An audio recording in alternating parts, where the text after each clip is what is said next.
Hello all, good evening. Are you able to hear me properly? Please ask your friends to join, then we'll start within a 2-3 minutes, okay?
Good evening, everyone. Hope you can hear me. Amar sir, can you hear me? Yes, we are able to hear you. Just rename yourself. It's host actually. Oh, sure.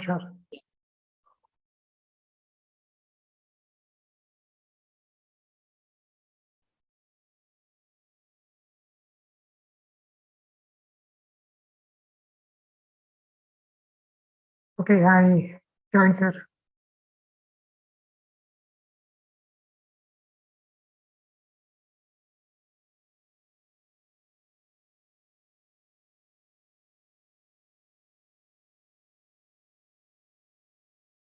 Amar sir, you can start. I can take it up later. No, you can start. I don't have anything. You can start with the session directly. It's Oh, you don't have anything to add, huh? Okay. Yeah, nothing. Okay, fine then. Sir, give me a moment.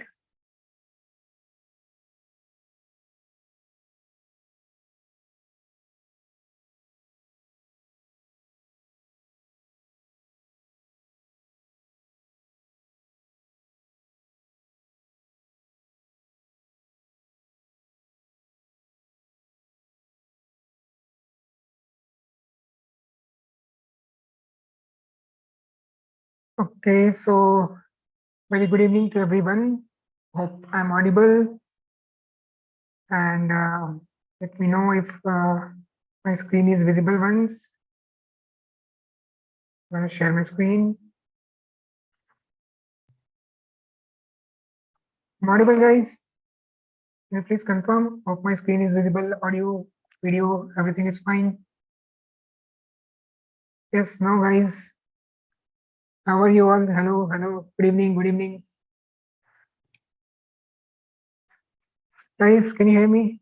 I need some responses in the chat. Okay, okay, yeah, I can see now some responses. Okay, so hope you guys are doing well and you had all your tea, coffee, and you are back for the session day 3. And hope you are enjoying this session and ready to explore some more items for the full stack development session. Okay, so just let me quickly make my screen fully visible to you and we can start now. So yeah, so okay, 1 second, these pop-ups are coming. Yeah, I think now it's fine. Okay, so before I start anything, I have a question to all of you. What did we cover yesterday and so far? So just something in the chat, you can think it out, like whatever you understood, whatever we covered, because I used to forget, okay? So I need you guys to remind me what all we covered so we can resume from today where we left off. CSS and Java, interview question, Chitrali says, okay, okay, some more answers. Okay, any more thing we covered yesterday, guys? That's all. CSS and Java. Did we cover Java yesterday or JavaScript? I see someone says CSS and Java. Shishpal. JavaScript, right? Both are different languages. Java is different, JavaScript is different. Both are two different languages. Okay. Okay, Prachi says selectors, properties, styling. Yes, thanks Prachi for detailed topics. Okay, okay, JavaScript. Yes, correct. CSS designing. How do you design your page? And what are the elements you keep? How the layout happens? Anything else? Are you guys missing the important term, the famous buzzword you can say, or do you remember that word? At last we covered. At the end, what are we going to do with this? What are you going to create? What kind of page? Some word I used. Anyone remembers that word? What kind of page are we going to create at the end? Do you remember that word, guys? Anyone? Exactly. Gautam says responsive. Cloning was done. That's okay. Sudhakar says responsive. Yes, I was pointing to this. Responsive. Right, responsive. Do you remember, guys, how responsive website looks like? Okay, how the elements adjust itself according to the device and the content, how much you have placed the content. So the way you design your application using all those viewports and everything, we saw some basic syntax. We are not going in much detailing, right? We are just seeing overview how we can do, what all things we can do. Correct. So responsive was the good part. Okay. Okay. Yeah. Correct. Correct. I can see a lot of answers in the chat. Okay. Okay. Yeah. Fine. Correct, guys. Okay, so let me move to the next slide, what we are going to discuss today. Okay, so today our agenda is to cover something called as Java. Like front end we discussed so far, how it looks and all, and how you are giving some responses to the, I mean, you are sending requests to the server, right? You remember this word, guys? Server. Server is something.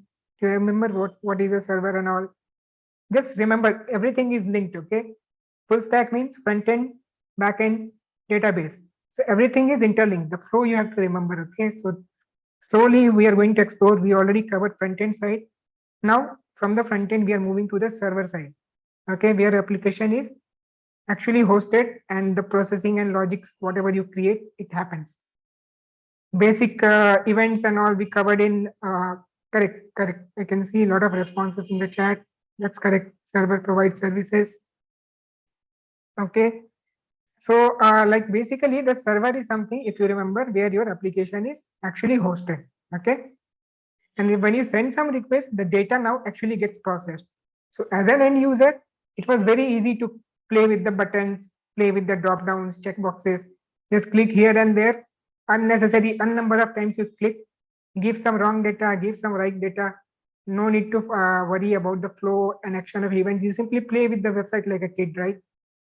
But at the back end, whatever you do in the front end, whatever inputs you give, whether it is your action or you give some events, so those things needs to be reach out to the server side. So those things are, if you remember, the things which are not visible, right? Front end is something which is visible. And what is backend? Something which is not visible. Lot of things happen in the backend.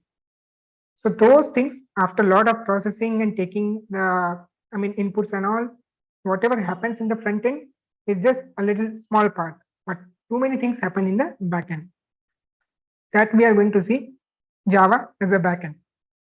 So this is a full stack course, and if you're using Java as the language, this is called Java full stack. Like I said, if you use Python, this will be called as a Python full stack course. Overall, everything remains the same. The languages keeps on changing. So that's what we are going to cover today. So mostly we'll be covering backend, and there is something called as React.js. We'll see what is that. That is actually a front end tool or a front end language, we can say. We'll see that. Okay, let's move to the next slide. So before I start, I want to know from you guys, like what is your understanding about these two terms, Java and React? You might have listened from everyone. What do you think it is?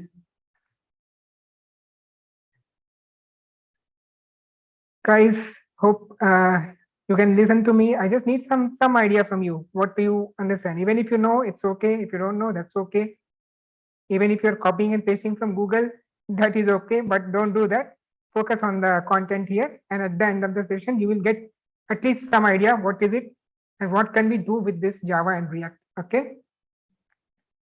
Okay, Rituja is saying Java is server-side program, object-oriented program, coding.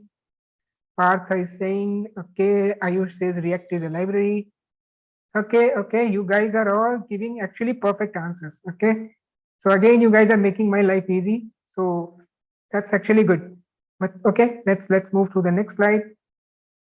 Correct, independent platform, independent language. Yeah, these are things we are going to see. Whatever we can cover in this limited span of time.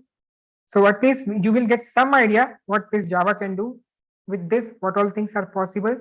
Like yesterday we saw, right, with just with the basic of HTML and CSS, how small and big applications you can create, how interactive applications we can create. So when it comes to backend, what are the things it's possible and what are the things we can do? Okay. Okay, I see a lot of responses in the chat. That's okay. That's correct. Everyone is giving actually correct answers. And if you summarize everything, you guys are covering all the topics. Okay. So this diagram, if you guys remember, client side, to send a request, goes to the internet, and this is where your server, here you're actually the application is hosted or deployed. I use the word called deployed. Okay. So that's deployment when you deploy your application on the server. So here, from here, the actual backend actually starts working. Okay, this is where your backend code starts working from this layer. Till here, everything is visible in the front end layer. Okay, so like these answers are already given in the chat by you guys. You guys are already aware of these things. So most of you answered the thing. It's a popular language. It's an object-oriented based language, and it's widely used in the industry, and it's a very popular language, and it's in high demand from long time, and it is going to be there in coming days and coming times also. Okay, so this Java is used for mostly backend development.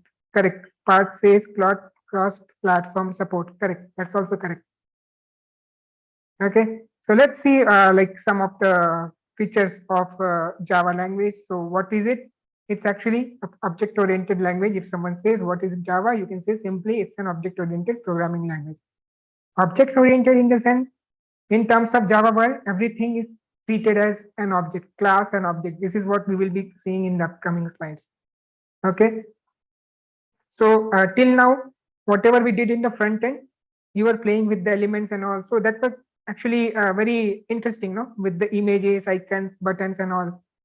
So here actually you will be having more of theory kind of things and more of concept kind of things because processing takes place in the backend, right? So here you have to focus on the processing logic, how you are going to capture the data, how you are going to process it. So here actually the logical and conceptual part comes into picture. Okay. So this might be a little overloaded with topics, but just stay with me. Try to understand whatever you can take it up from this session.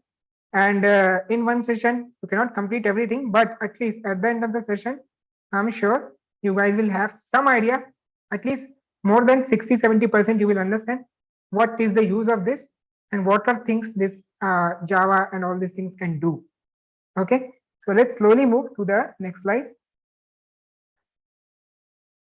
Okay, so here you can see yeah, this how this it's integrated with the front end layer. Okay, Java here sits here in this. The communication happens from front end to back end. That's how this Java sits in the middle layer in the server side. Okay, guys. Yes, no. So far we are good, right, guys? All okay? Okay, okay. I see some responses.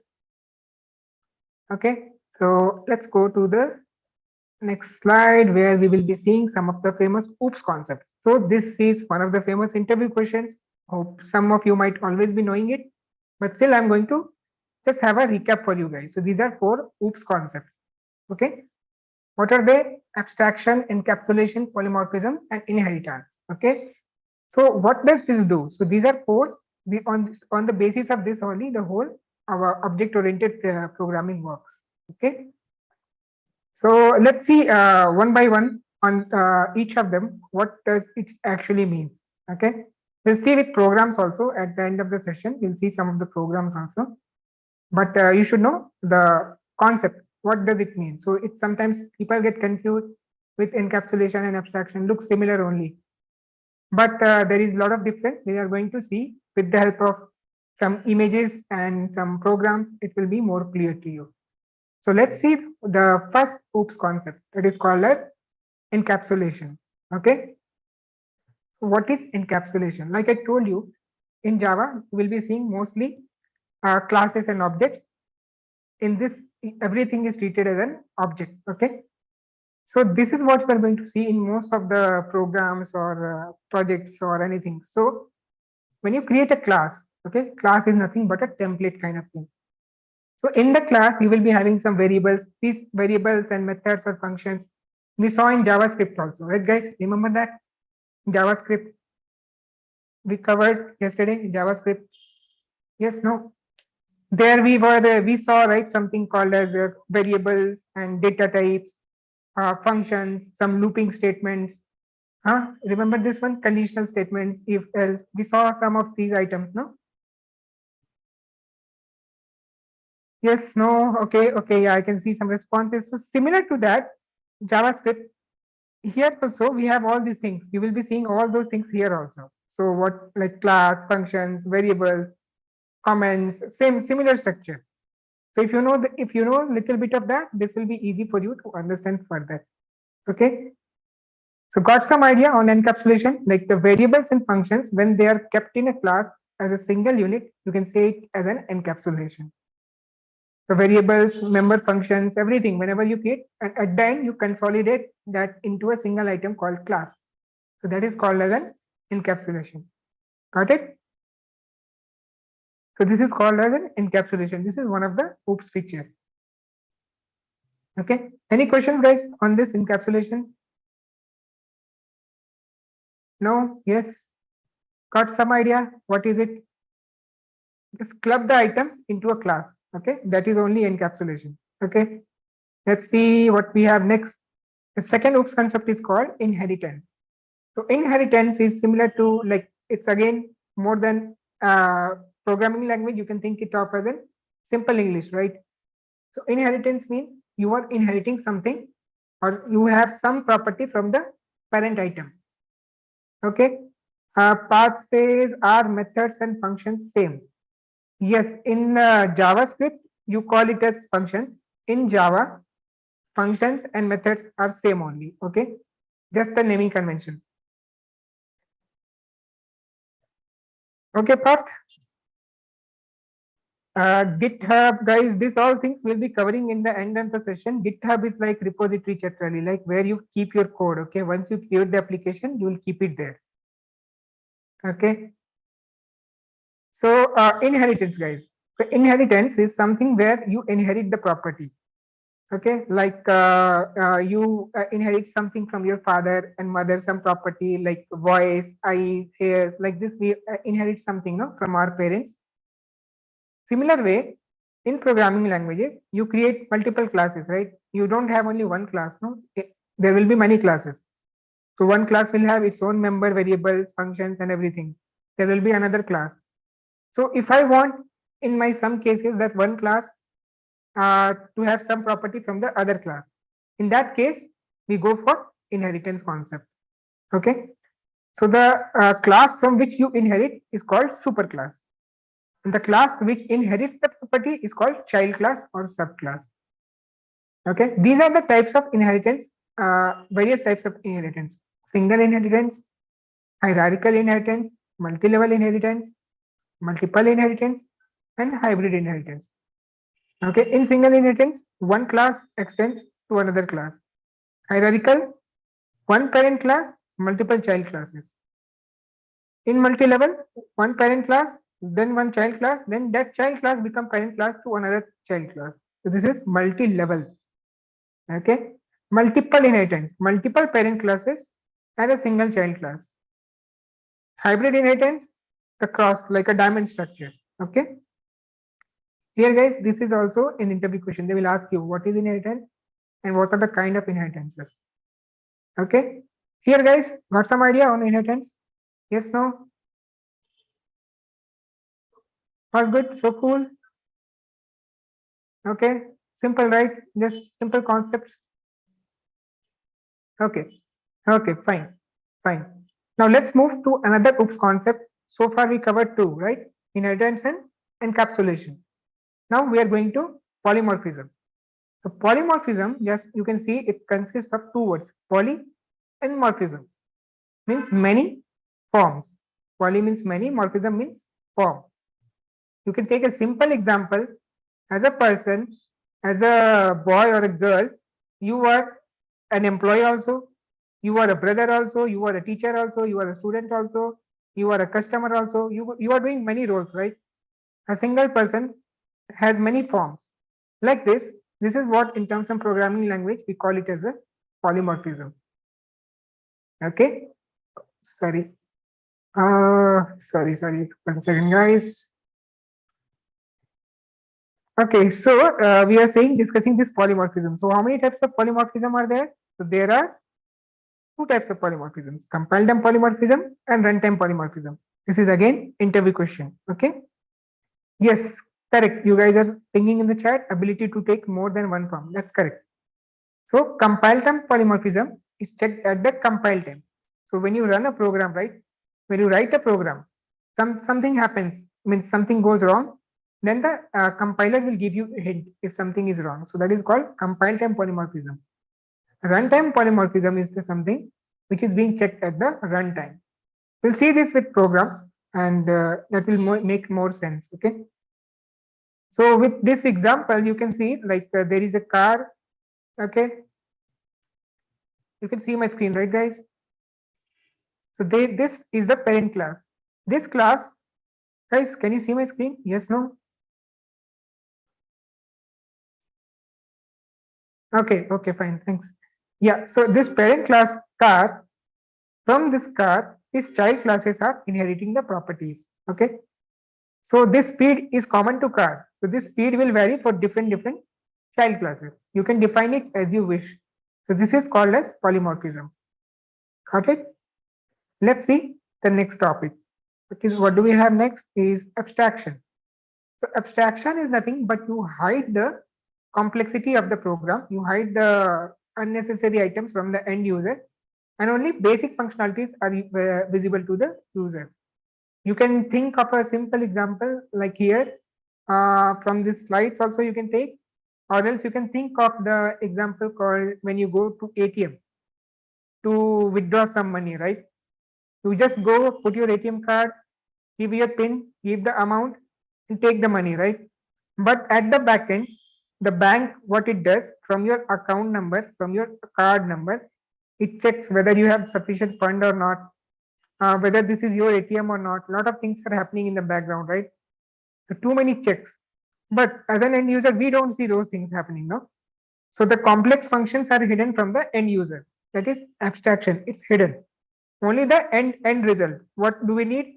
We need money, and that's what we need. So that is called as abstraction. So complex features are hidden from the end user, and we are interested only the functionality, the main functionalities, whatever as an end user we want to achieve it. Got it? Clear? So Chaitali, I just covered that, right? Encapsulation and abstraction. So encapsulation is binding it together, the member function. And abstraction is hiding the complexity from the end user in simple language. Clear, Chatrali? Okay. So these are the four OOPS concepts they will ask you in the interview. So you need to be prepared with that, and you can give some real-time examples also. Okay. So let's move to the next topic called as variables. So what are variables? They are used to store the data. Okay. And you can in that JavaScript also we saw something, right? String, number, undefined, null. Remember that one? Guys, similarly here also we have different data types, and according to our requirement, we can use the data types in our application. Okay. And we have to keep some variable names. That variable will hold the value of that particular data type, and we can use it in our programs. So let me show you some data types. It will be there in the next slide. So there are two types of data types.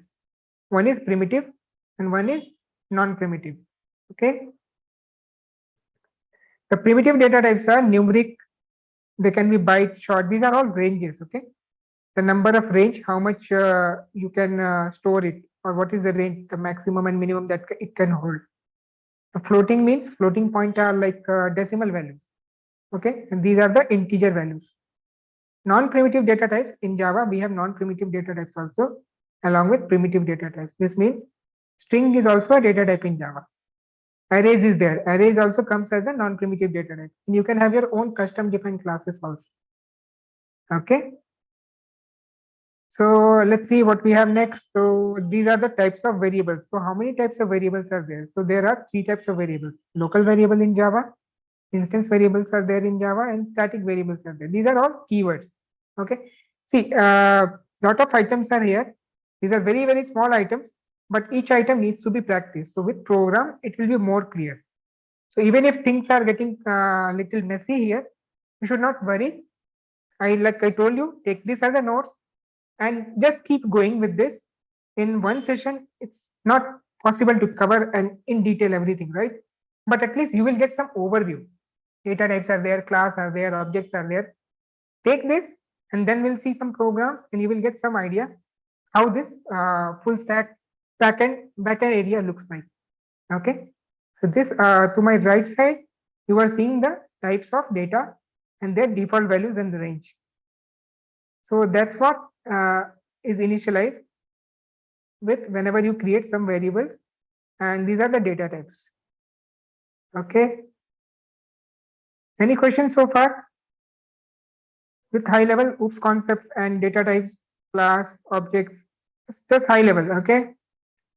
These PPTs will be shared to you by the team, so do not worry. We'll be sharing you this at the end of the sessions. Okay. Fine, guys. So this one is something called, now when we are going to jump to see some programs, so this is what your some Java programs will look like. So this is just a simple snippet. In Java, you will have something called as class. You will have a class keyword. You can give any name to the class, and there will be something called as public static void main. In the main, this is nothing but a function. Okay. Inside function, you write all these codes. So this program, if you simply run it, it will print hello world in the console. That's all. Going forward, you will be seeing a lot of codes, but yeah, the structure will be similar to this only. One class, some class will be there, some function will be there, and inside that you will be having all those things and your logic and everything. Fine. Here guys, got some overview. Backend, it's all about processing the data. Now data came from front end. We are going to play with the data, and we are going to give some response and make that data to be used in the front end, and that the user will take it and it will feel like the website is responsive. Got it? You give some input. In the text field, you give Rahul or Pooja or some name you give. Okay. And with that, hello Pooja, good evening Rahul, something like that, you can process it and print it in the front end. So that is what we are doing with the help of backend here. Got it? The syntax, fine. So like I said, here you will have classes and objects mostly. So how this class and objects will look like?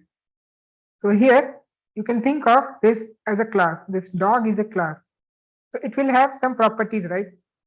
It will have some breed, size, color, height, weight, everything. So these are all its properties. And this dog can eat, run. These are its behavior. Okay, so you can think of like dog as a class and these properties as its member variables, and what all this dog can do as its member functions. Got it? Got it, guys? Some idea you got it with for class and all. It's like a template, okay? Yes, no, all good. Okay. So you can see to my right side, when you create a class, with that class as a template for dog, you can create different kind of dogs. So this dog is a template, this dog is a class. But when you create different dogs, kind of different objects, one dog object, second dog object is a different dog, third dog object is a different dog. This dog will have its own different breed, size and color and all. This dog will have different breed, size, color and age. But at the end, from where they are taking the values, they are taking from a common template. That template is called as class. And from that template, you can create as many number of objects, different kind of dogs or anything, depends upon what you are going to create it. Okay. So part says, so classes can contain numerous objects, right? Yes, you can create n number of objects. One class can create n number of objects. So depending upon your use case, you can play with these things. Got it, Pat? Let me move to the next slide. So just like I said, so classes, using classes, you will create, classes and objects, we will create our program, and with that, we will write our entire logic. So if you see my code, a code snippet is there to your right, you can see there is a class called student. Similar to that, a student can have some name and some age, and student can study. So this is the behavior, this is the function, or this is the method you can say. And class variables are called as attributes, and these all things are placed in something called as a class. So these all things are like encapsulated, we can say, right? Variables and functions, everything is binded together and kept in a class. So this is what is called as encapsulation also. Got it?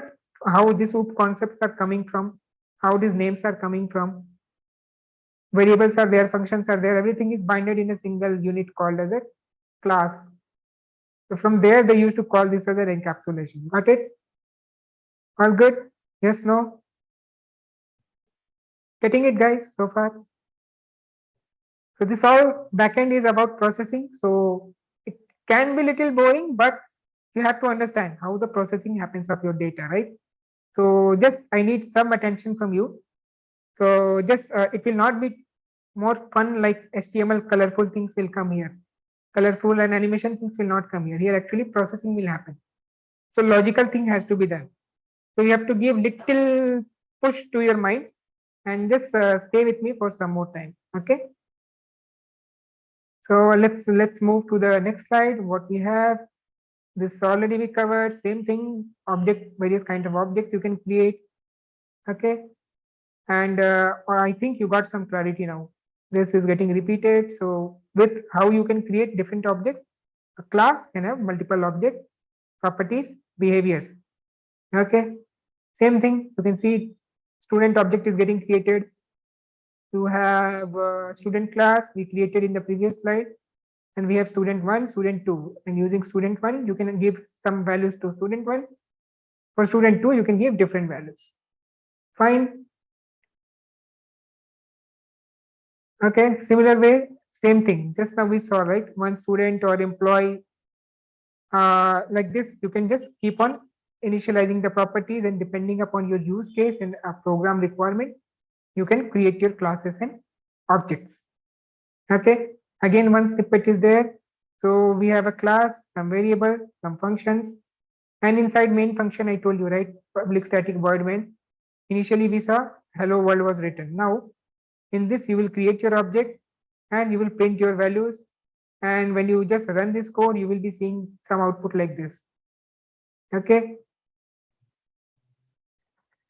Okay, then you when you create an object, it will have its member functions and variables. These are all I kept multiple snippets for you so that you get clarity about what class and object is. So it's getting repeated. So just it's making clear. Don't get confused with classes and objects. Okay. Hope this pictures and syntaxes are making some clarity to you. Fine, guys. Because if I put everything in code, no, you will get boring, like yesterday. Okay. All good, guys, so far. Understood. Oops concept. We covered high level oops concept. We understood what is the class. Inside class, we have some variables, functions. You can put your logic. You can put loop, if, else, everything. Everything you can keep it in there. Okay. And then what you can do is then let's move to file handling. So this file handling, like I said, backend is all about processing, right? So you send some data. You send some data. Suppose your username and password, and that data is stored in some file on the server, like your username and password is kept on the server. So from Java, from frontend, you will send it to the server. From the server, the values are taken to the server side. From there, it will read in the data source where your values are kept, and from there it will just do the validation, and accordingly it will respond in the front end. Okay, got it? So these all things are all possible. Everything is possible. These all are possible because of this backend language called Java. Got it? So all these options are possible, and there are many more. These are just very few examples and a few features what we can do with this backend languages. Got it, guys? Yes, no, all good, guys. Yes, no. So this again, I am giving one snippet, like your program you have written. Okay, and there is the file is in some other machine or some other server or somewhere. So from your program, through streams, through file handling, you will write some code in Java. One program will just read the data, another program will write the data, or one program will write the data, another program will read the data from one file to another file. So different between communication between files and one file to another file, or from one server, one file from another server, all these things are possible. How? Through this file handling and file input output stream. And there are many more features. So this is just overview of file handling, how we can read and write data from files. Okay, cool, guys, all good so far?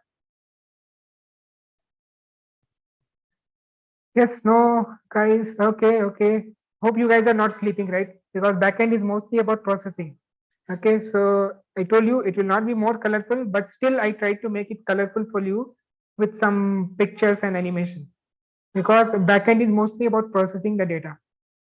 So still with the help of some images, I'm trying to give you some flow of how the data happens, how the data passes from one layer to another layer, and in between how it is getting manipulated. Got it? Fine, guys? Yes, no, all good? Got some idea how powerful Java is, what all things it can do. Okay. So next topic, what we are going to see is something called as multi-threading. Okay. So this multi-threading is nothing like think of you guys. You are just listening to the session also. You are chatting with your friends on WhatsApp also. You are listening to music also. Someone is listening to music and playing the FIFA World Cup also. And someone is eating, someone is drinking. So a lot of things you are doing just sitting in one place, right? So multiple things you are doing just being in one place. So like that, in Java also there is some concept called as multi-threading. Multi-threading. Multi-threading means made of two words, multiple and threads. So multiple means many, like polymorphism. Poly means many, morphism means form. Here also multiple threads. Threads you can think of like people or person. So it will do lot of things. One program only is capable of doing lot of things. It can read data for you. It can send a response to the server. It can do the validation. It can do some animation in the front end. It can read data from somewhere, send to somewhere. So you with one program only, it's possible to do many things. So that concept is called as multi-threading in Java. Got some idea, guys, of multi-threading? Okay, so Chaitali says multi-threading is just like multitasking. Yes, you can say it's similar to that. So, like I told you, you can do multiple things. So one program is capable of doing many things. So just multi-threading is very vast concept. A lot of things are there. It's not possible to cover in this short span of time. Okay, but you can think of this guy sitting in the picture who can do many things at a time. Same way, your program is capable of doing many things at a time. It can read data, it can write data, it can do validation, it can wait for some other inputs. Think of it like a bot who is capable of doing many items at a single time. Got it? Cool, guys. I'll show you some of the programs also related to each topic, whatever it's possible for me in this session with some programs I'll show you. So I hope you got some idea what is Java and what it can do. Okay, clear, guys? Shall we move to the next topic then, which is React.js? Fine, guys? Yes, no, all good? Okay. So whatever I covered so far, no, on Java is very basic, just to make you aware what is Java and what it can do. Okay. There are a lot of topics. You have to go through that. You have to practice that, and then things will become more clear and easy. Okay. Okay, Gautam, you say you have some questions. Can you ping it? I can quickly have a look.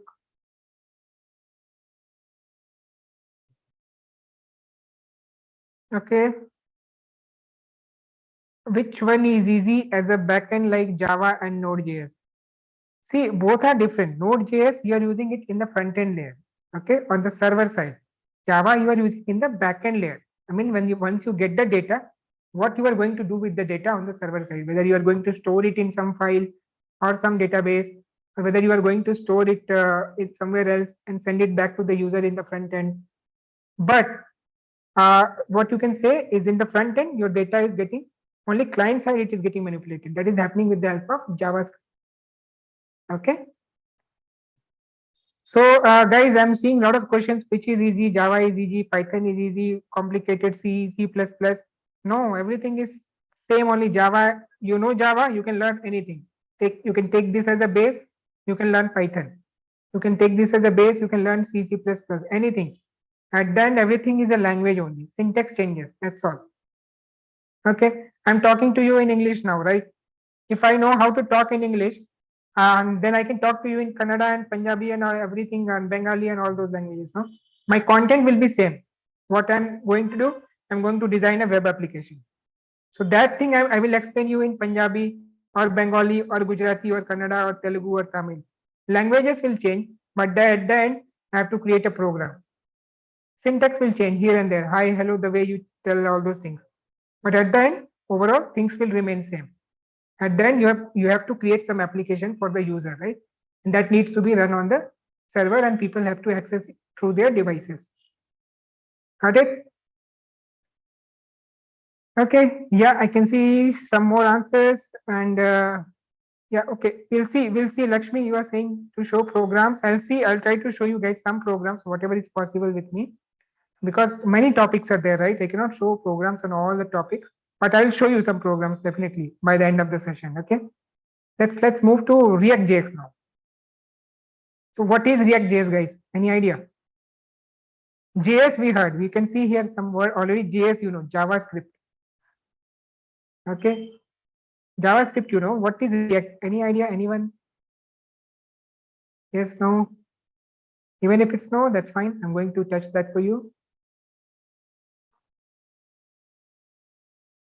Okay, looks like you guys are not aware of React. Okay, that's fine. JavaScript, right? Now you cannot say you don't know JavaScript. You already covered, right? So this JavaScript is built on top of, this React.js is built on top of JavaScript. It is a library. Okay, correct. Gautam, you responded. That's correct. Okay, so let me move to the next slide, and then you can see the definition and the use of JavaScript. This React.js, okay, this React.js, like I told, is a library. So when someone says what is React, you can simply say it's a library which is used to build front-end application. Basically, we build single page application. What do you mean by this single page? You will see in the next slides. So just these words you should know. These are all technical words. Once you know, first of all, these are simple English words, then it gets converted into technical. Okay. So if you know English, like I always used to say, you know the programming languages also. They have just arranged it here and there. That's all. Okay. So with this, you can create very simple and very useful applications. Very easily you can create it. So using front end, for this front end layer, we use React.js. Okay, for designing your front end. Okay. Let me show you the next slide. With that, it will become more clear. So like I said, what is JavaScript? This is a library for, and why do we use it? For creating the front-end application. Okay, clear guys?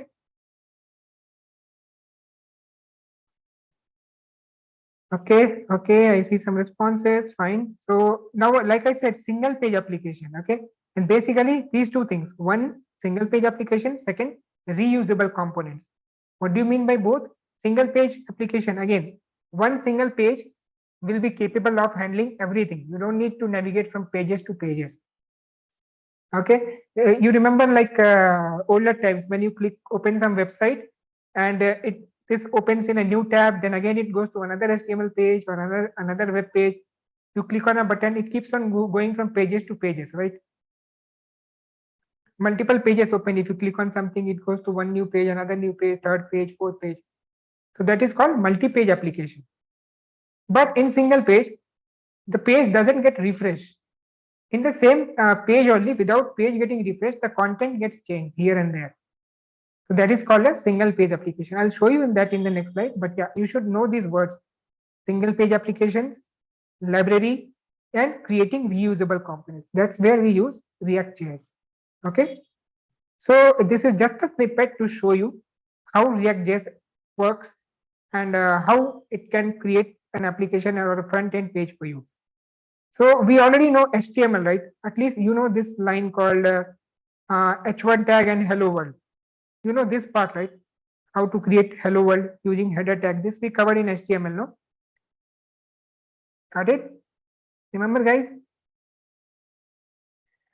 How do you write this HTML header tag, body tag, and all?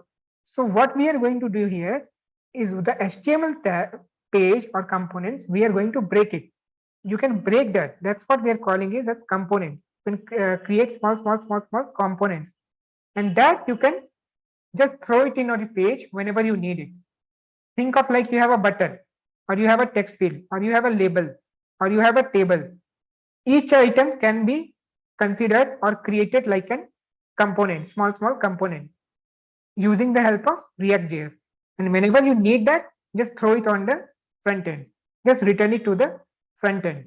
You can see, right? This is returning a header tag. And how do you return it? You remember h1 tag, b1 tag. So once you create a function, something like this, you can see like hello function. Then in the front end, you can just render the element. Render means just throw it like h1 tag. So instead of writing h1 tag, you just write hello. So this hello is hello. You can see the names are same, right?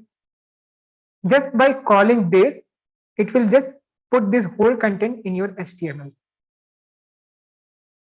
Got it? This will put the whole content in your page, and it's similar to just just like writing h1 tag. Similar to that. What we are doing is breaking the elements so that we can reuse it. Breaking in the sense breaking into small components. That is what React is doing. So rather than you writing the whole HTML page, that 100 lines of code, break it into 3, 4, or as you need it, into small components. And whenever you need it, this component in another page, like suppose I want this hello world or this button or text fill in some another page. So I have to again write HTML page, one more page, and copy the same content. Correct? So instead of that, if I have something like a function, if I can just give a call, it will be reused again and again.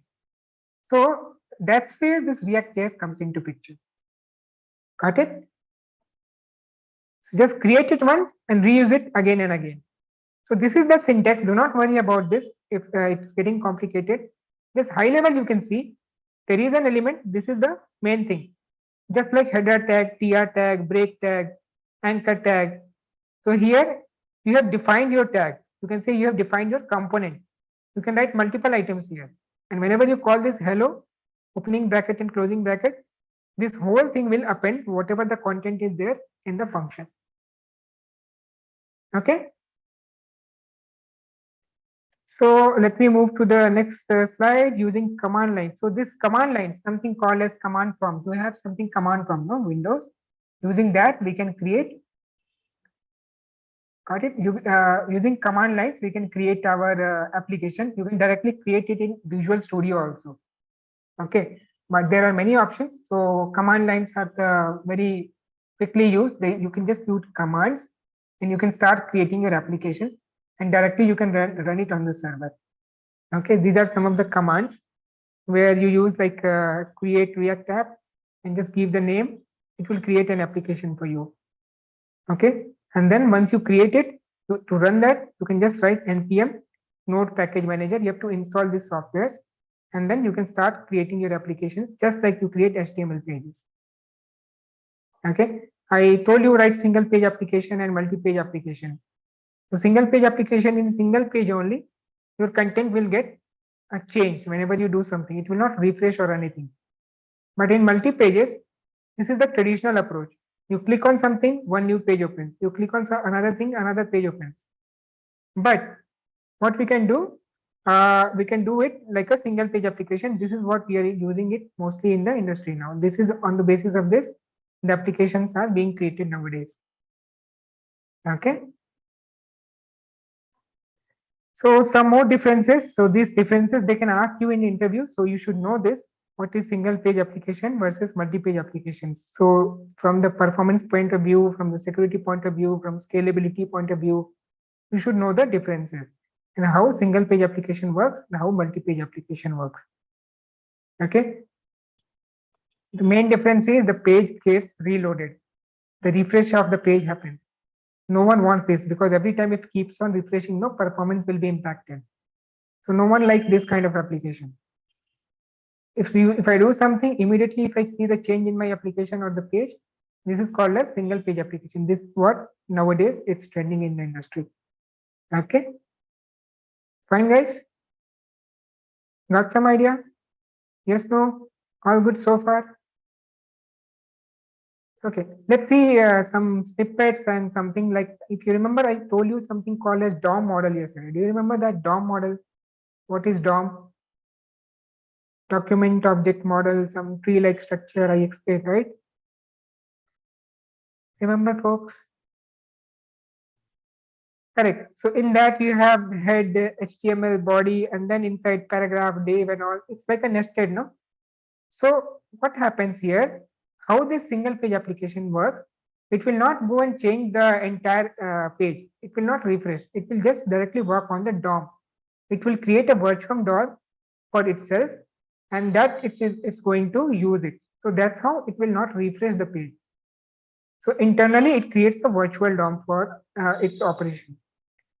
So what it will do, it will only change what is needed to be changed. It will not change the whole page. Because if you make some changes, I want to go from one tab to another tab. Why do I need to refresh the page? I only need to change the content, right? From like a clothing section, I want to go to the shoes section. If I'm taking an example of shopping. So I don't need to refresh the page, right? Just if I change the content, I'm still on the same application. So that's how these things work. Okay. Let me move to the next slide. What we have.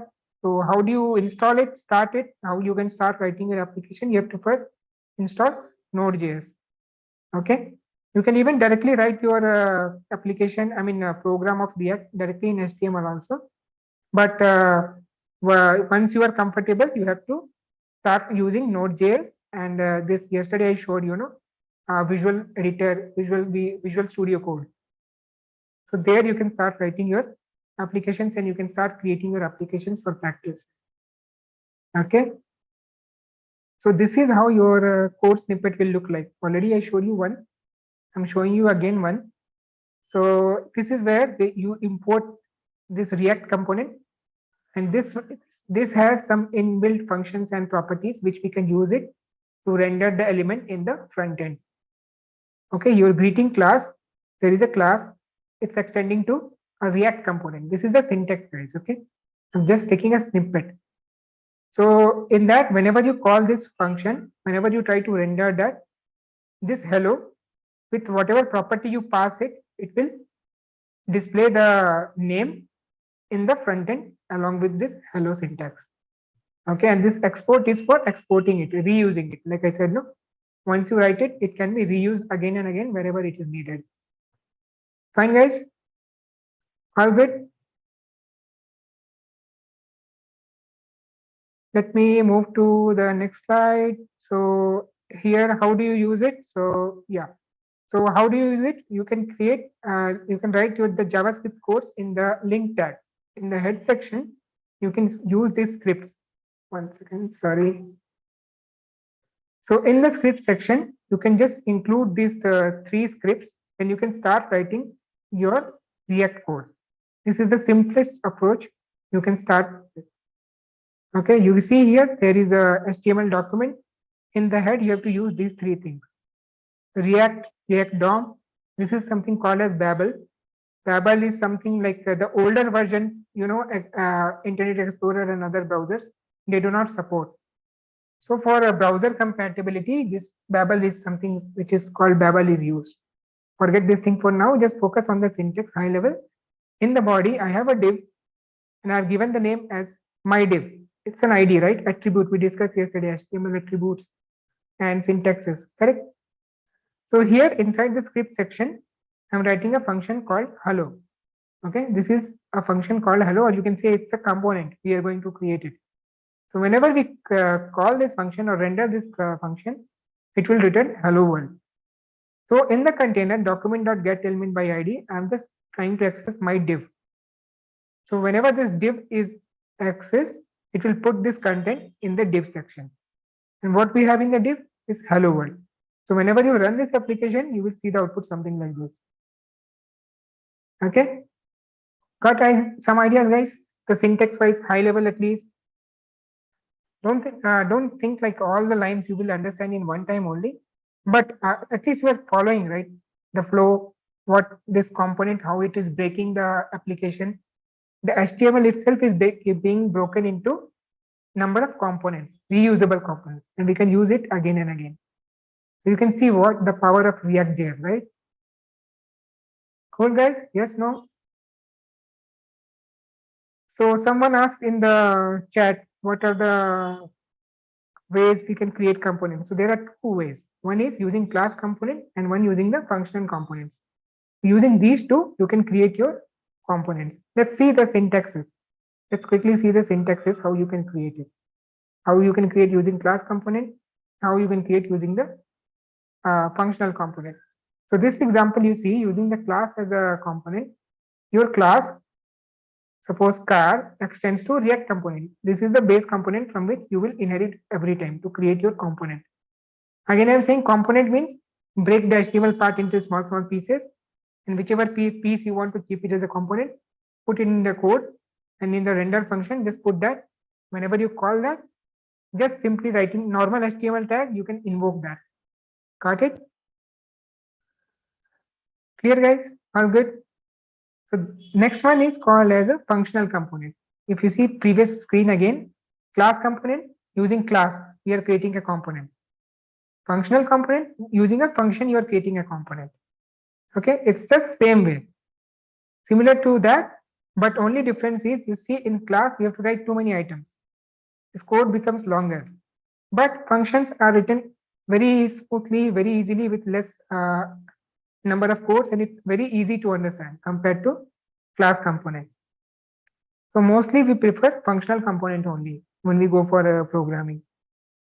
Okay. So these two are the ways where how you can create a component. So now I'm just showing you the comparison. With this screen, you can understand the difference clearly. Both are actually doing the same thing. They both will return this header in the front end. But syntax wise, this is class component, this is functional component. Got it? Clear, guys? Some idea you got, right? What is component? Why do we need a component? We are creating reusable components. Whenever I need this car in any of the item again, suppose I create a truck or vehicle or sheep or something, I want this car. I don't have to rewrite again. I can simply call this car and I can get the value.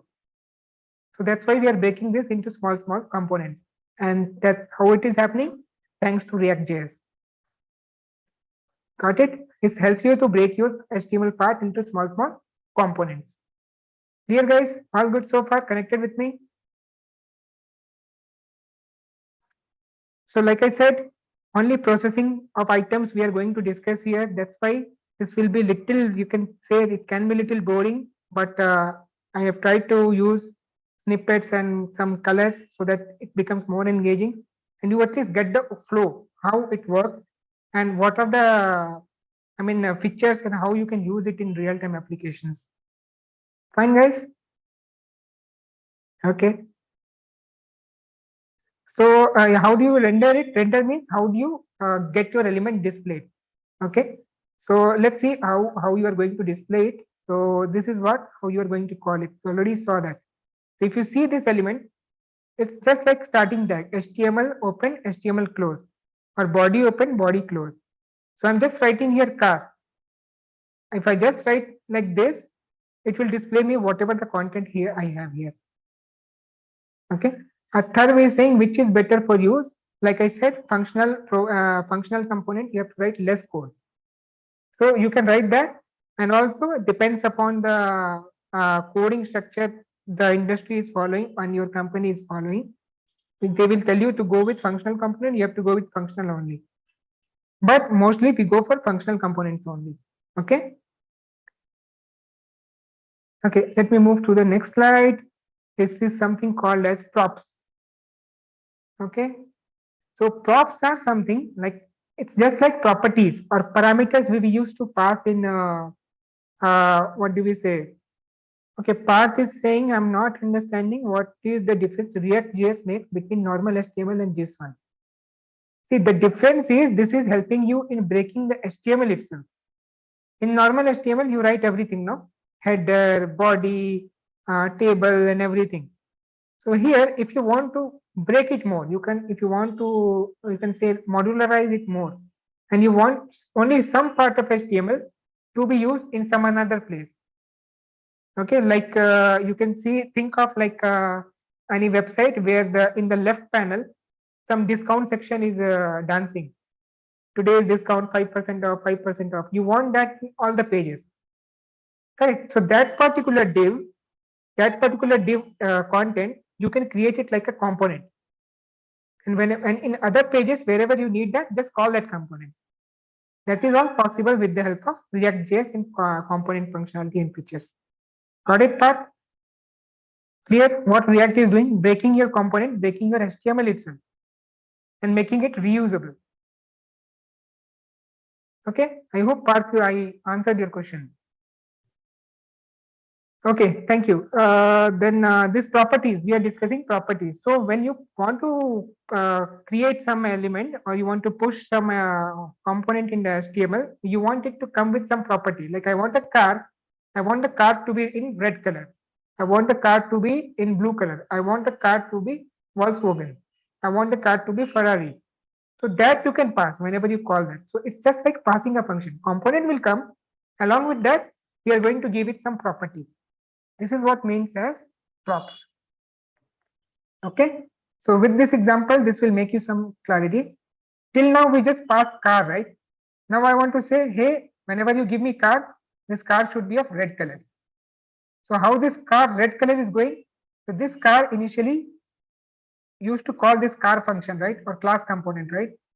So now this will take a parameter called props.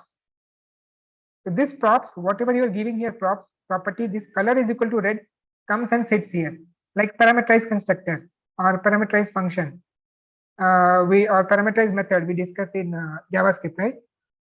And in that, using props dot color, when you print that, it will say I am a red color car, something like that. It will print. Got it? You are giving attributes to it. Clear, guys? Got some clarity? How props are working? Some properties you can pass it out.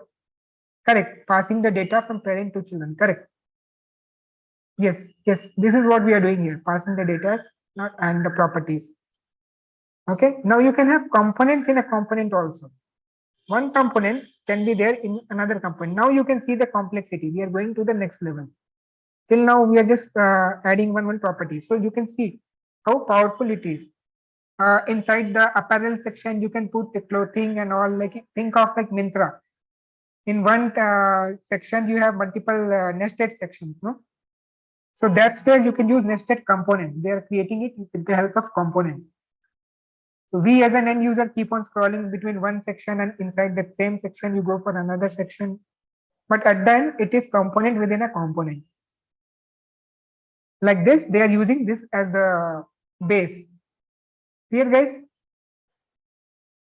getting some idea with the program syntax, forget about each and every line, but high level hope you are understanding what this React is doing it for us, how it's creating it. So here when you see this root element, where is it, this root? So I am returning a car and there is another component called garage. So two components are here, one car, one garage. So in the garage, I'm putting here car. You can see this line car. I have simply written car. So inside car, header is coming and this car is calling the car component. And from this car component, whatever content is here is getting copied and printed just next to this. So this is how the output looks like. Garage components content. Below that, I am car content. This is coming by just writing this car. Simple car you have written. So now this car, if you just write your name, this will not work, right? If I write ExcelR here, if I write my name here, this is not going to work, no? So I have to create my name as a component, something like this, either class component or function based component. And once I have defined my component, I can use it like a normal HTML tag. So this is what we are doing here. You can see your car component is used inside garage component. So one component we use within another component. Got it? Clear guys? All good so far? Okay, so components in files, same way. This is another example. You can create separate files also. One car.js, you put this piece of code in a separate file, and this component you can put it in a separate file, and then you can simply import. Using import, you can just call your component and reuse your component. That's what we are doing, just reusing components here and there. So break your code into small pieces and just use it, then arrange it like a puzzle. And once you break it as you need it, you can design your pieces wherever you need it and how you need it. Got it? Here guys, see from here now you just remove that car. If I remove that, output is like, hi, I'm a car. Clear guys? Getting it? High level. Don't go with the 100% syntax, but high level, you can see, right, one function car is there, it's getting rendered, it's getting exported, and in this file, another file called car.js, we are importing it, and here just simply render the car and it's getting the output in the front end. Okay, all good so far? Getting some overview? How we are playing with the front end components, breaking it. It's not difficult, Shishpal. See, syntax wise, once you start practicing, it will be easy. But to understand now, like how it is working, why it is working, and what's the need of breaking it. With normal HTML also, we can do all these things. Then what's the point of breaking it into component? Then if we don't break it, just think of that Mintra page or electronics item sections of Flipkart or Amazon.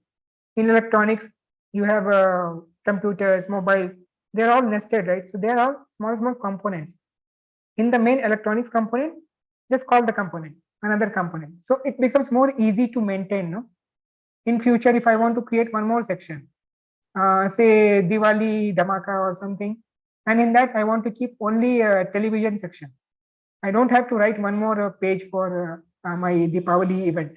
I can simply reuse my component. Got it, Seshpal? Yeah, so with that, that's why it's becoming easy to maintain. Just break the code into component wise. That's what we have with React.js. Okay. Then we have something called as conditional rendering. Rendering means depending upon the condition, your view will be displayed. So just like if, else, switch and all, using this, your view will get changed. If I want to display something on the basis of some condition, we can use this conditional rendering. Okay, let's show you some snippets. With that, it will be more clear. So this is something called as an if snippet. In this, if you see, I have two items, two components, two functional components. One is missed goal, which will just say missed. One is made goal, which will say goal. So depending upon my condition, I want to call either this one or that one. So if goal is met, then say goal met. If a goal is not met, you can say goal not met. So depending upon the condition, it will, one second guys. Sorry. So yeah, depending upon the condition, it will render the element in the front end. So if you see here, if you put it as false, this will say as missed. If I set the goal attribute, you saw that, right?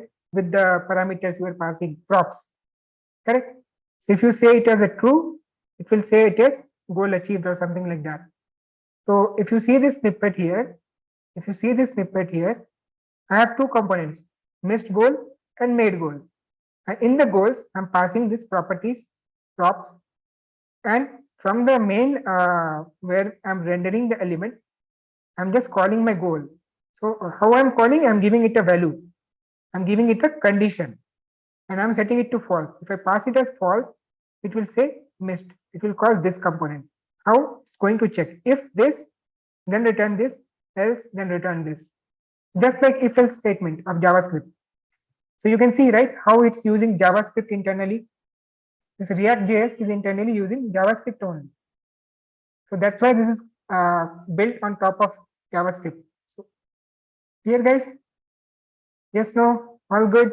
High level at least you are understanding, no? Fine guys, catching up. Okay, understandable. Okay, fine.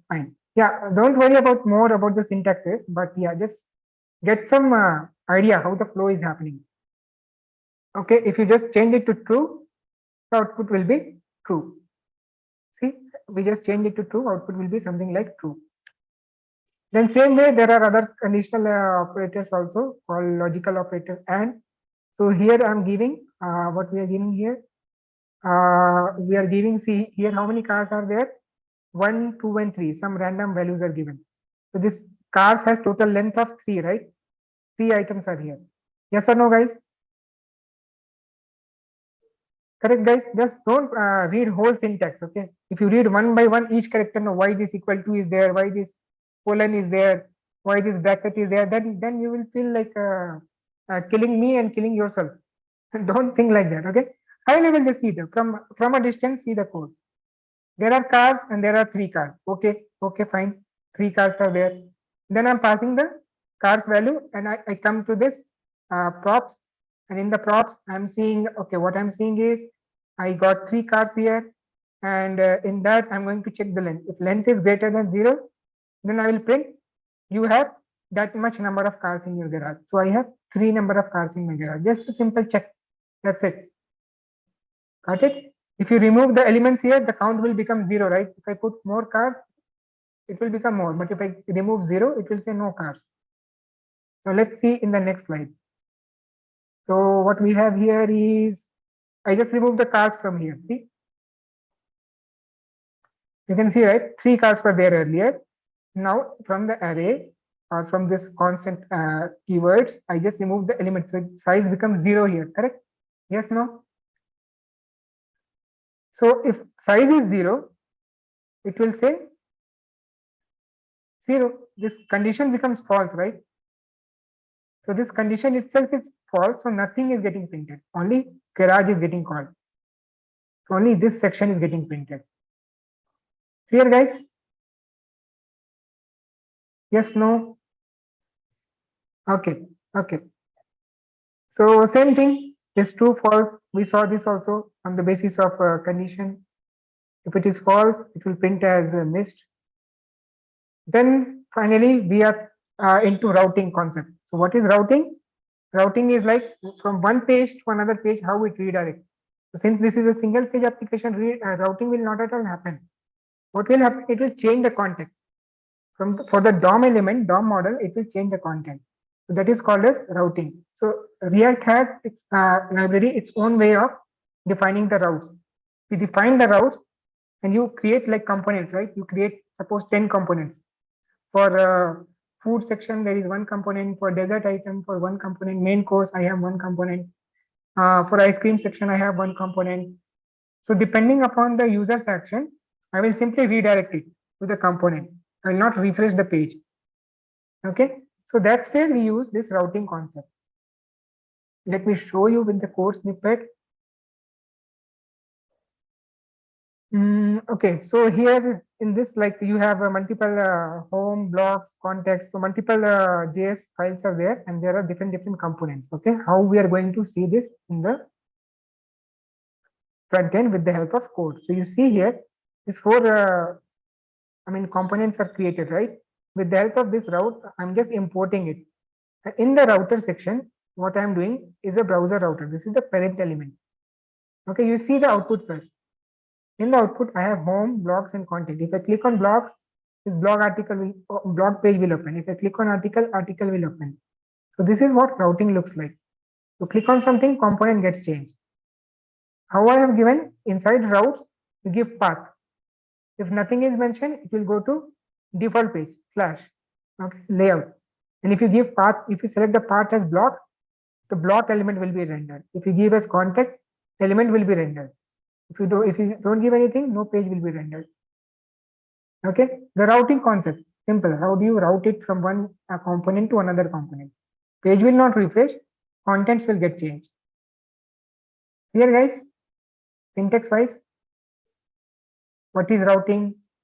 How do you do routing? No need to buy heart in first meeting with React only. Give some time, practice it, you will get the confidence. Okay, create some small applications of your choice, and that will make you more confidence. So we just covered props, and we saw a lot of topics, and this is something called a state. So this also they will ask sometimes in interview, what is the difference between props and states?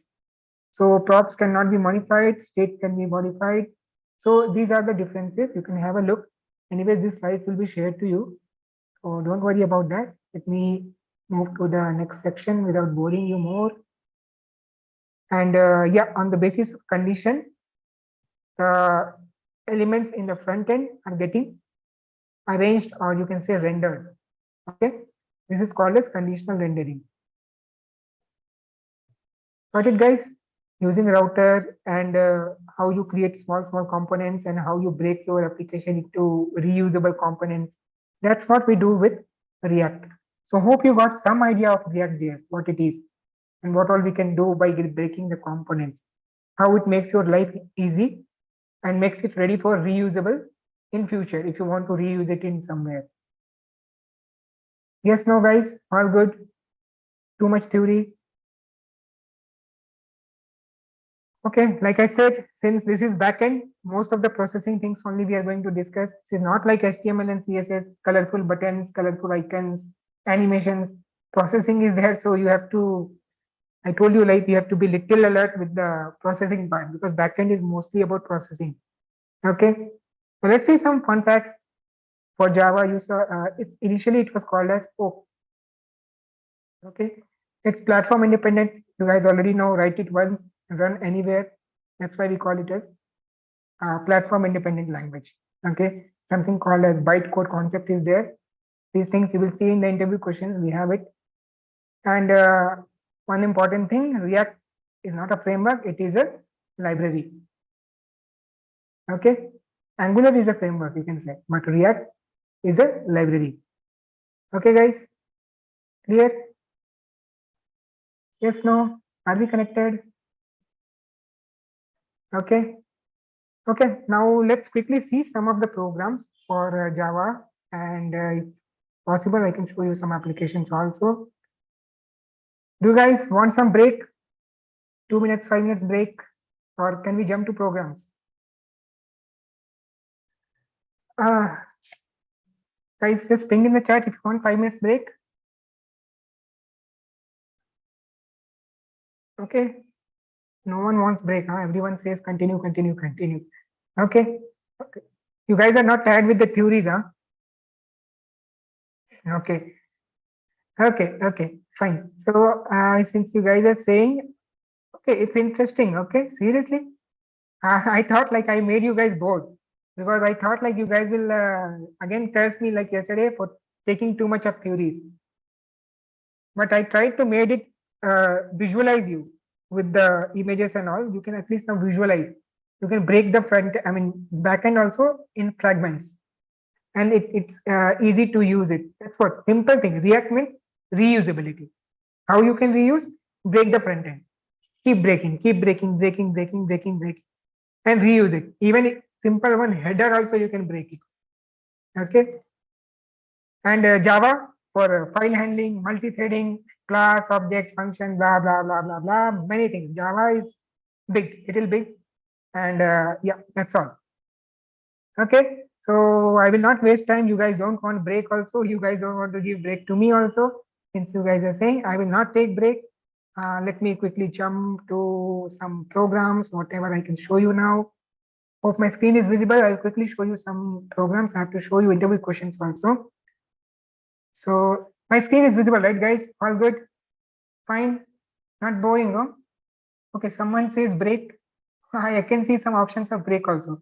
Okay, I don't have, we don't have time.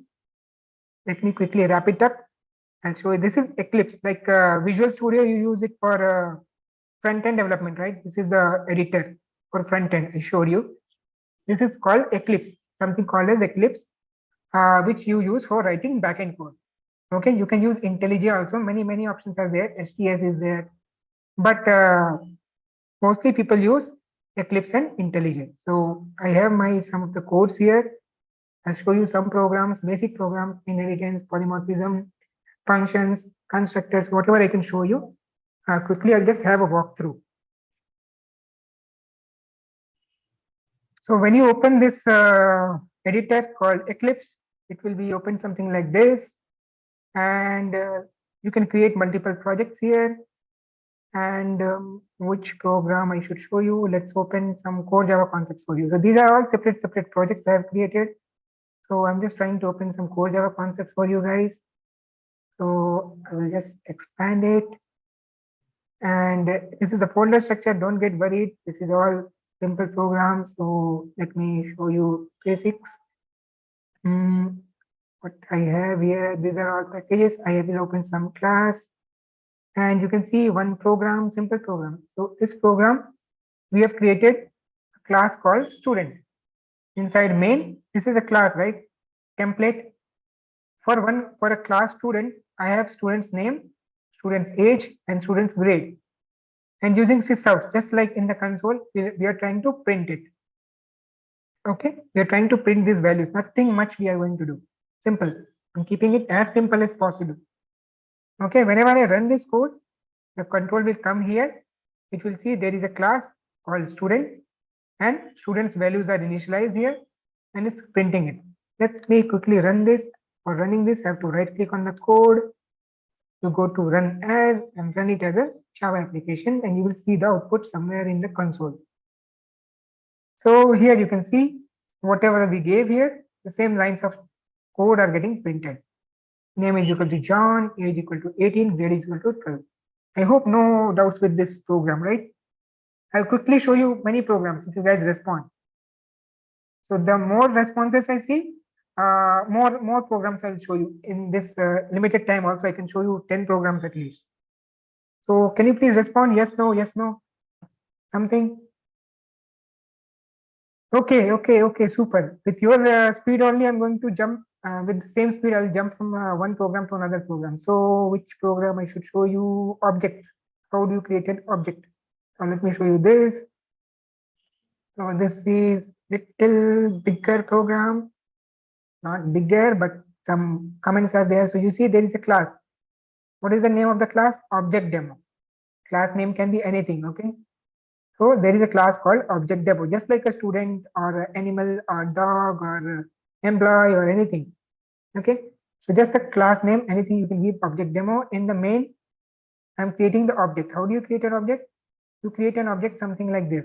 Class name and your object name, and then using the new keyword, it's a Java keyword, and again the class name and parenthesis, this is called as constructor. Your object is ready. Using this object, you can start calling your functions. These functions are nothing but behavior, right? You saw that dog can bark, animal can move, or something like that. These are all functions. So this is one function, something called a non-static function. This is a static function. So these two functions, we are going to call it from the main method. So it's just a sysout, it will print it as it is. I want to call this non-static function. So using the object name dot function name, I'm going to call this function. Then whatever is written in this section of code, it will get printed.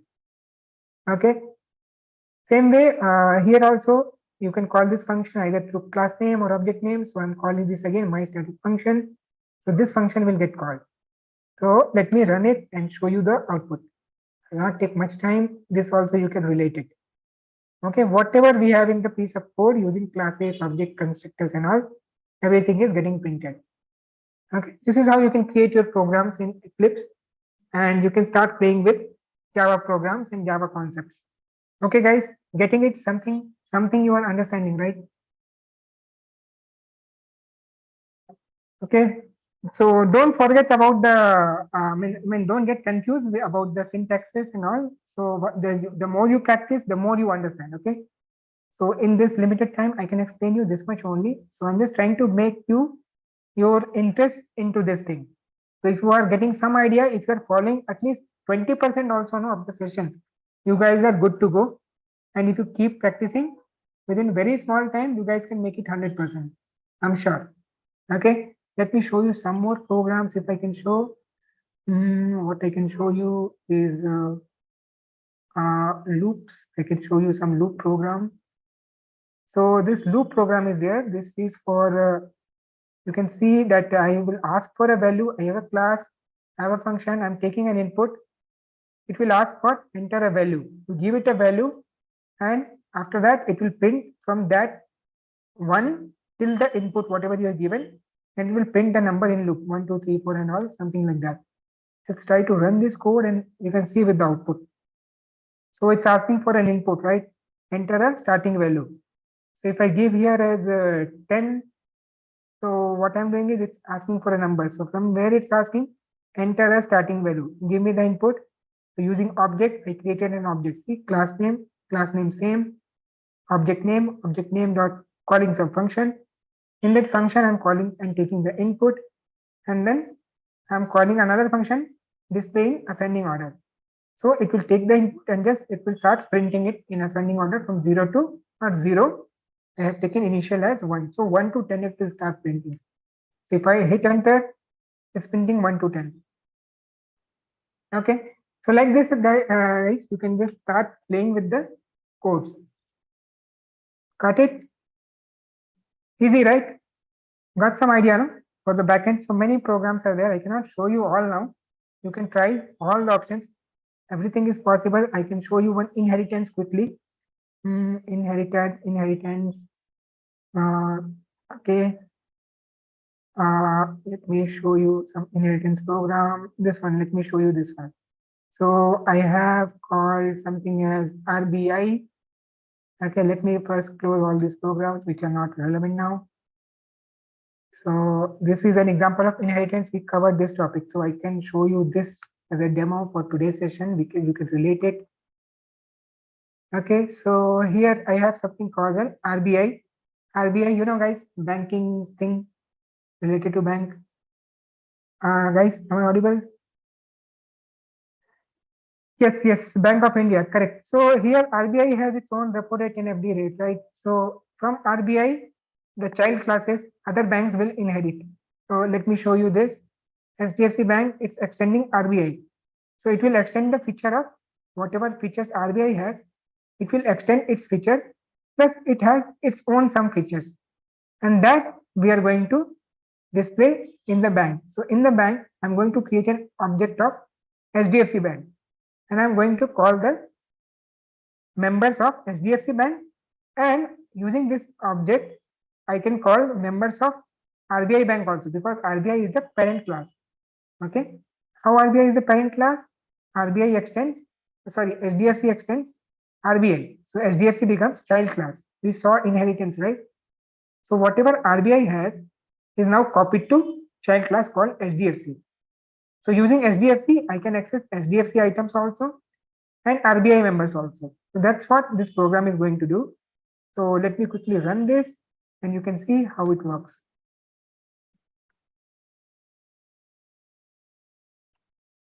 Okay, you can see it's calling HDFC functionalities also, it's calling RBI functionalities also. How is it possible? Thanks to inheritance. Got it? And OOPS features, obviously. Got some idea, guys? Yes, no? All good? Okay. So if you don't want to forget so far whatever we have done, I'll show you some interactive program also using HTML and all we covered now. Using this Java, you can create a lot of items. Let me show you something called as a servlet. This is also one concept. So what we do, let me show you this one. So this is one program where suppose this application is going to be hosted on the like standalone and desktop application we covered. No, it needs internet. It needs to be running on some server. No, so think of it like a web application. This is a web application I created. In this, I have a web page called index.html. Okay, and in the source, I have some servlets. So it will just greet you. One login page will come and it will greet you. So let me quickly run it and not waste time.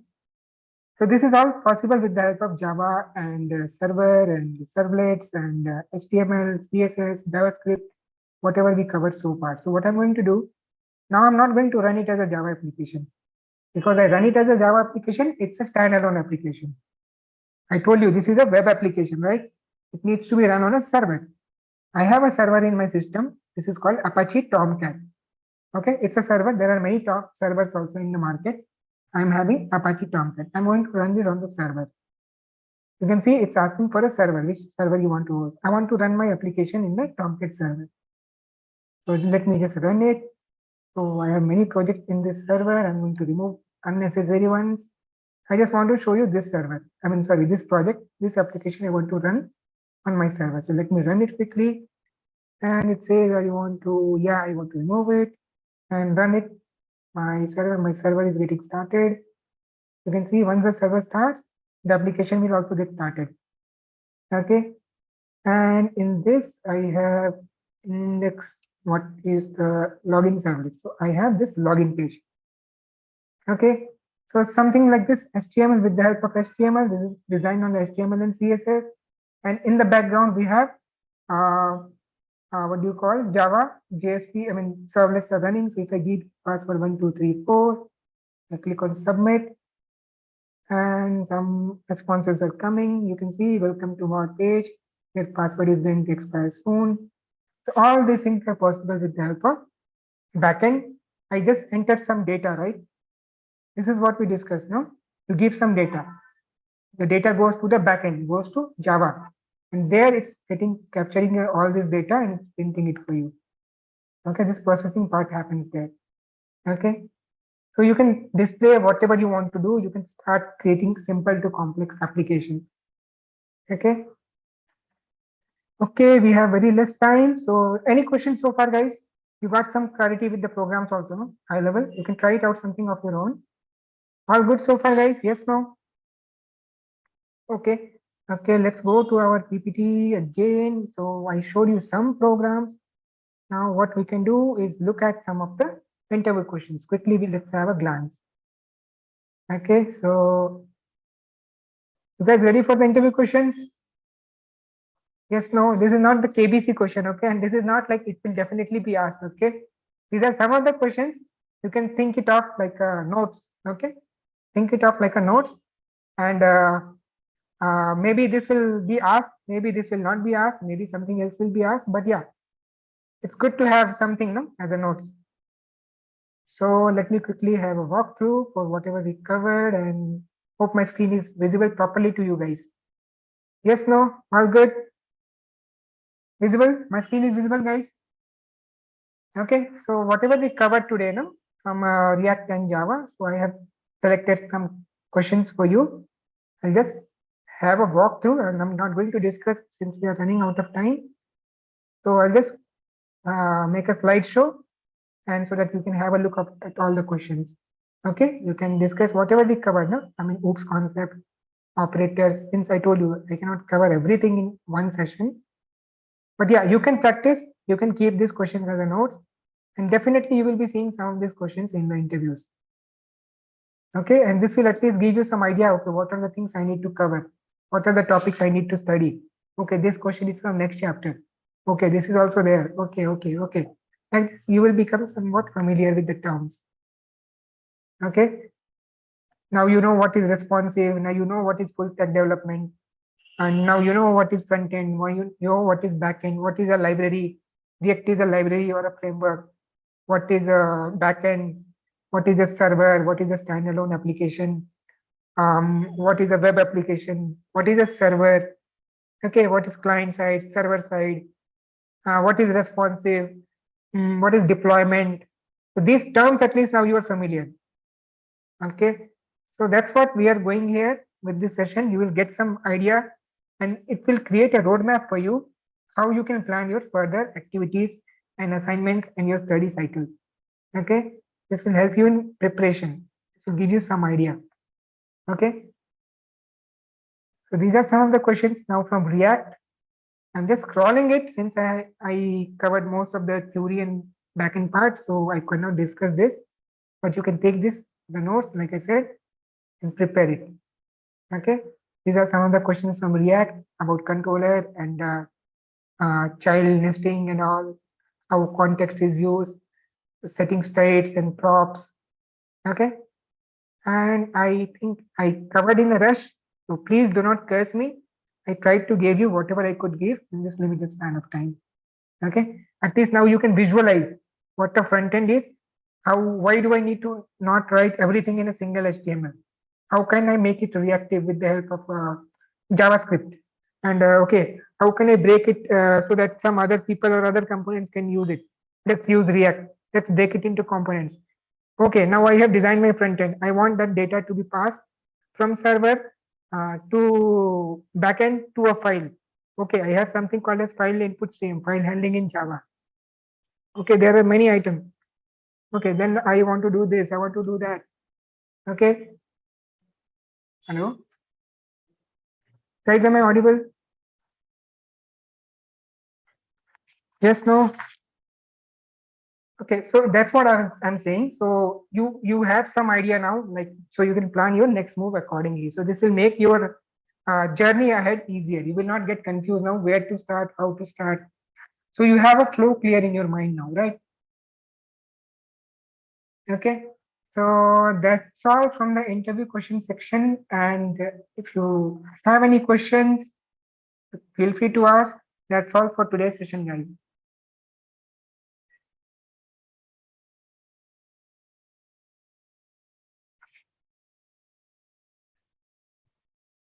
Okay, no questions. Then Amar sir, passing on to you. Thank you so much. Thank you so much, everyone, for your time and your patience for bearing me with the theory more.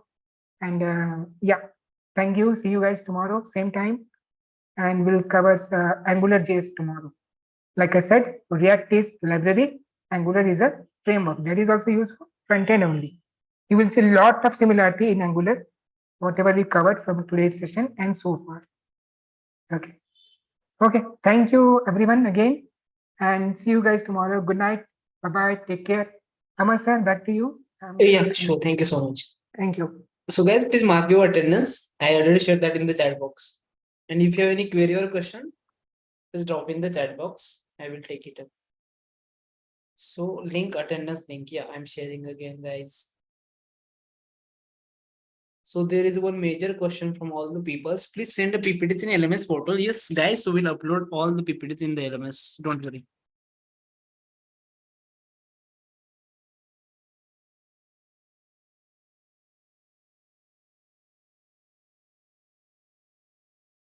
Anything else?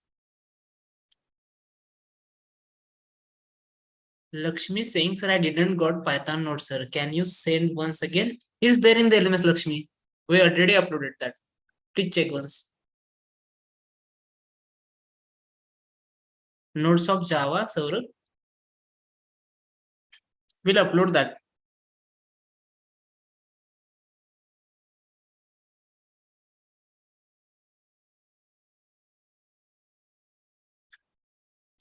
So Mukul is asking, sir, where will I get notes? So Mukul will upload the material in the LMS.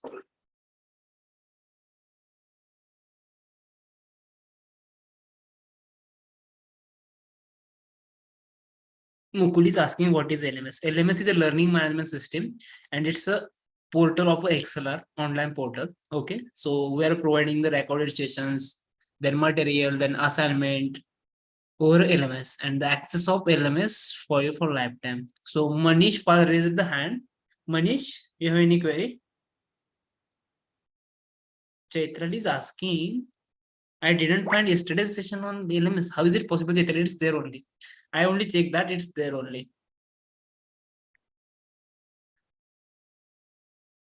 Please refresh LMS, Chaitral.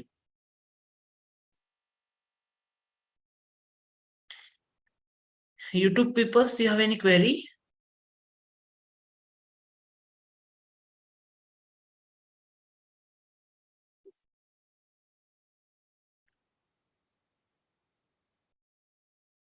Yeah, Ashok, that's what I'm saying. We'll upload that, okay?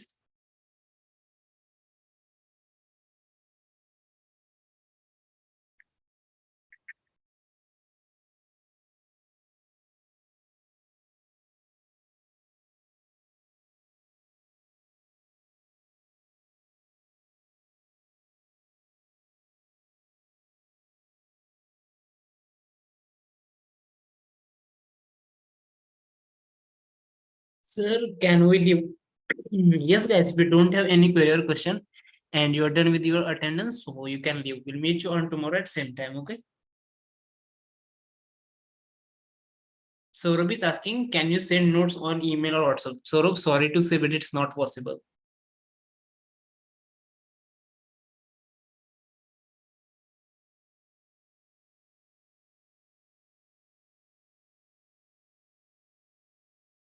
Away. So Mukul, drop an email to edl@excelr.com. Our team will connect with you for further procedure, okay? I'm sharing that mail ID which everyone, just a minute, I'm typing that. Yes, share it.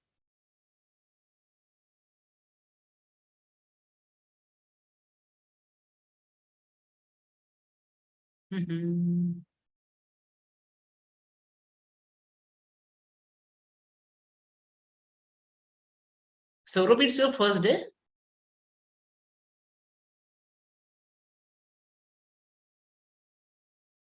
Then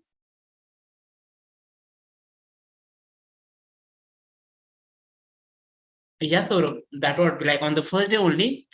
We inform that if your attendance is more than 60% and you mark your attendance by using Google Form on a daily basis, then you will receive a certificate. Okay.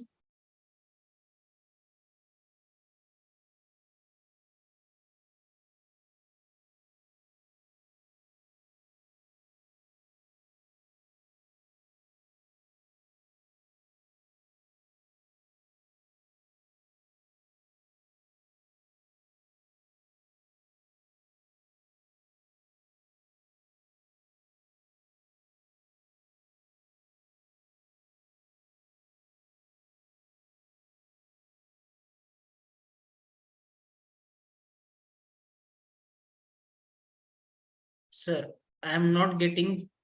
Wait. Sir, I'm not getting message from other people. I'm just getting message from you only, sir. In chat box. How could I resolve it? So you have access to chat with host and co-host only. Okay.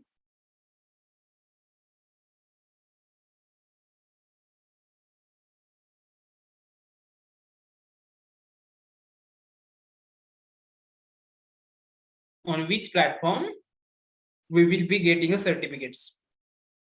Via email.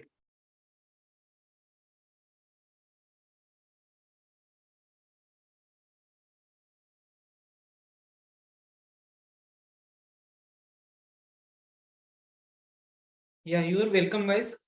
Thank you so much for joining the session. I think that's for the day.